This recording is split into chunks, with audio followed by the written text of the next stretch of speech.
Fue improvisada esta participación. Nos pidieron en este momento a dar unas palabras sobre lo que significó y ha significado los 80 años del exilio español. Y habría que decir que quienes fueron aquellos que llegaron hace 80 años y después a nuestra patria, eran aquellos que, como dijo el poeta que iba en el barco Sinaya, no venimos a conquistar, venimos a que México nos conquiste. Y en efecto esto nos refiere a dos tipos de españoles y presencia del español en México. Aquellos conquistadores, representantes de una España colonialista, imperial, que fue la que llegó a México en el siglo XVI a conquistar, a colonizar. Los que vinieron en el exilio español de 1936, 37, 38 en adelante, fueron estos revolucionarios, republicanos, libertarios, que venían de luchar y de construir, intentar construir una patria, una sociedad justa, libertaria, de justicia social, y que fue derrotada, derrumbada por los ejércitos de la muerte, del fascismo, del general Francisco Franco. Fueron ellos los que después lucharon contra el fascismo en la propia España y fuera de ella.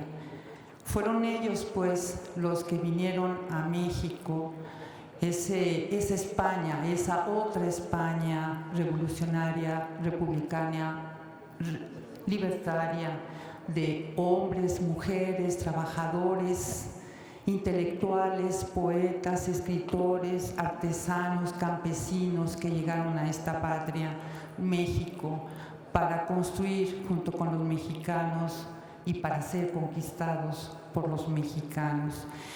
Y el general Cárdenas entendió muy bien lo que estaba en juego en esa España y lo que estaban haciendo los republicanos en España. Los republicanos estaban peleando contra el fascismo, no solo en España, sino su proyección por el resto de Europa y del mundo. Por eso el general Lázaro Cárdenas, desde el principio, se pronunció a favor de los republicanos y en contra del fascismo, y en todo tiempo apoyó a él la lucha de los republicanos. Además, abrió las puertas de este país generosamente a aquellos exiliados que venían de pelear contra el fascismo y que habían sido derrotados.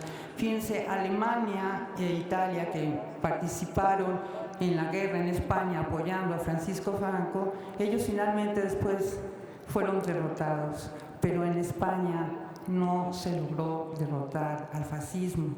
Ahí siguió Francisco Franco hasta su muerte en los años 70 del siglo pasado. Pero lo interesante también es la política del general Lázaro Cárdenas. En su política internacional es un gigante, la verdad fue un gigante. Que fue visionario, supo en todo momento lo que se estaba poniendo en juego en España a nivel global.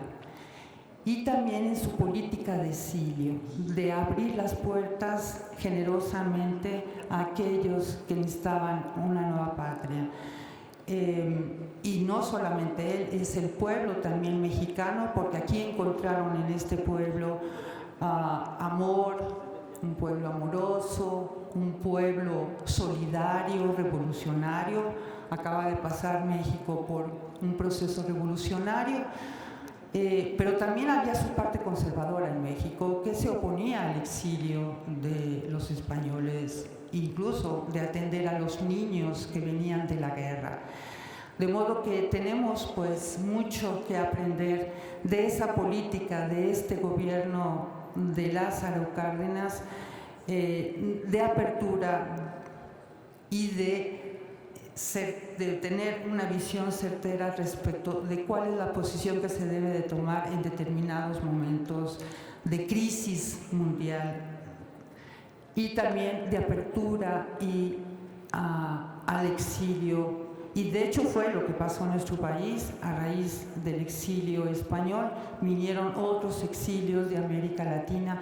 Todos ellos han contribuido enormemente a la cultura de este país, todos ellos integraron, también se enriquecieron con la cultura que se estaba también desarrollando en nuestro país, con los grandes pintores, escritores, poetas, etc.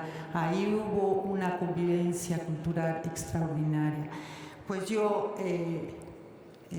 agradezco mucho al presidente Martí Batres y a todos ustedes por la conmemoración de los 80 años del exilio español. ¡Viva México! ¡Viva el exilio español! Gracias.